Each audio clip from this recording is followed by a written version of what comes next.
दोस्तों, आप सबको शांति मिले। आज मैं आपको बताऊंगा कि हम कैसे पवित्र बन सकते हैं। रोमियो अध्याय 1 उसका 7 पद। उन सब के नाम जो रोम में एलोहिम के प्यारे हैं और पवित्र होने के लिए बुलाए गए हैं। हमारे पिता एलोहिम और अदोन याशुआ मशियाक की ओर से तुम्हें अनुग्रह और शांति मिलती रहे। यहाँ पर पौलुस कहते हैं कि तुम सब पवित्र होने के लिए बुलाए गए हो। पवित्र होने के लिए बुलाए जाने का अर्थ क्या है? हमको कैसे पवित्र बनना है? क्या एक ईसाई प्रार्थना करके, उपवास रखकर, दान देकर या बाइबल पढ़कर चर्च जाकर पवित्र बन सकता है? कभी नहीं।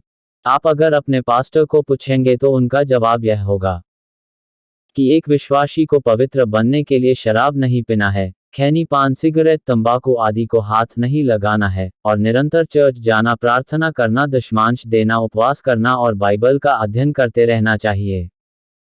यही कहेंगे आपके पास्टर, परंतु मेरे बाइबल अध्ययन के अनुसार तो कुछ दूसरा ही अर्थ निकलता है। एक ईसाई को पवित्र बनने के लिए निम्नलिखित बातों को मानना होगा। एक ईसाई को पवित्र बनने के लिए अशुद्ध भोजन का त्याग करना होगा। अपवित्र भोजन करने से हमारा शरीर अपवित्र हो जाता है। ईसाइयों ने वचन का गलत अर्थ लगाकर लोगों को सभी जानवर खा सकते हैं बोलकर बहुत ही भयानक पाप किया है। लेवी के 11 अध्याय में लिखे हुए बातों को तो यह कहकर पास्टर लोग इनकार कर देते हैं कि वो तो पुराने नियम में लिखा है और हमें तो मसीह ने नए नियम में सभी जानवरों को खाने के लिए कहा है। यहाँ पर उन लोगों को मेरा प्रश्न यह है कि क्या मसीह ने व्यवस्था को तोड़ा था? क्या लेवी 11 अध्याय में लिखा हुआ वचन मसीह ने पूरा नहीं किया था? अर्थात क्या लेवी 11 अध्याय में मना किए गए अशुद्ध भोजन को मसीह ने खाया था? अर्थात क्या मसीह ने अपवित्र भोजन खाया था? अगर मसीह ने एक भी आज्ञा को तोड़ा तो वो हमारे मसीहा नहीं हो सकते, क्योंकि व्यवस्था को तोड़ने वाला हर एक मनुष्य पापी होता है। तो क्या ईसाई पास्टर या ईसाई अगुवे लोग मसीह को व्यवस्था को तोड़ने वाला या एक पापी मनुष्य मानते हैं? अगर ऐसा नहीं है तो क्यों वो बाइबल के वचनों को गलत सलत सिखाते हैं? ईसाई लोग बहुत कॉन्फिडेंट के साथ कहते हैं कि मसीह ने शब्बात में बीमारी लोगों को चंगा किया, इसलिए उन्होंने शब्बात को तोड़ा था। उनको इतना भी पता नहीं है कि मसीहा ने शब्बात नहीं परंतु यहूदियों के परंपरा को तोड़ा था। अगर वो शब्बात को तोड़ते तो कैसे निर्दोष हुए? मसीहा को तो निष्कलंक होना चाहिए, परंतु मेरे मसीहा ने तो एक भी आज्ञा को नहीं तोड़ा, इसीलिए वो मेरे पापों के लिए पूर्ण और सिद्ध बलिदान हुए। और एक प्रश्न पूछना चाहता हूँ, क्या आपके मसीहा ने सुअर खाया? या तो क्या उनके चेलों ने खाया? कदापि नहीं। तो आप लोग क्यों खाते हो? क्या उन्होंने अशुद्ध मछलियां खाई? कभी नहीं।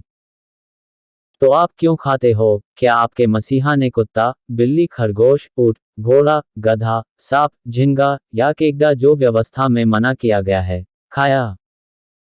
कभी नहीं। तो ये सब आप क्यों खाकर अपने शरीर को अपवित्र करते हो? शराब पीने से मनुष्य अशुद्ध नहीं होता है।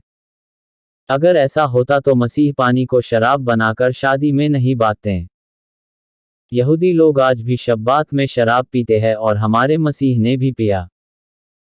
फसह के पर्व में मसीह ने अपने चेलों को शराब ही दिया था, जिसे आज ईसाई लोग प्रभु भोज बोलकर अंगूर का रस देते हैं।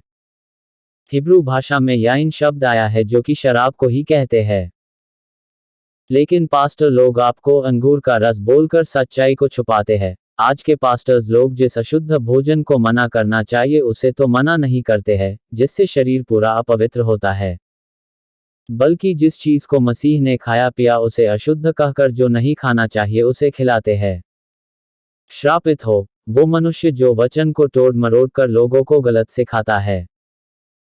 मत्ती 5:19 में मसीहा कहते हैं, इसलिए जो कोई इन छोटी से छोटी आज्ञाओं में से किसी एक को तोड़े और वैसा ही लोगों को सिखाए, वह स्वर्ग के राज्य में सबसे छोटा कहलाएगा।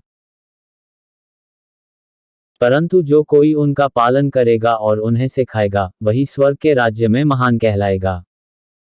मैं शराब, खैनी, सिगरेट, पान, तंबाकू आदि का समर्थन नहीं कर रहा हूँ, यह सब हमारे लिए हानिकारक ही है। परंतु यह भी बता रहा हूँ कि वचन में जो अशुद्ध बोला गया है उसे खाने से हम सब अशुद्ध हो जाएंगे। मसीह ने कहा मेरे पीछे चलो, तो हमें उनका अनुसरण करना चाहिए, न कि इन झूठे शिक्षाओं का। हमें मसीह में पवित्र होने के लिए बुलाया गया है। जब तक हम ये सब अशुद्ध भोजन का त्याग नहीं करेंगे तब तक हमारा उद्धार नहीं होने वाला है। आशा करता हूँ कि आपको समझ में आया होगा। इससे पहले के वीडियो में मैंने मसीह के शराब पीने के बारे में बताया है। अगर आप सुनना चाहते हो तो डिस्क्रिप्शन में डाल दूंगा, वहां देख सकते हो। धन्यवाद। आप सबको शालोम।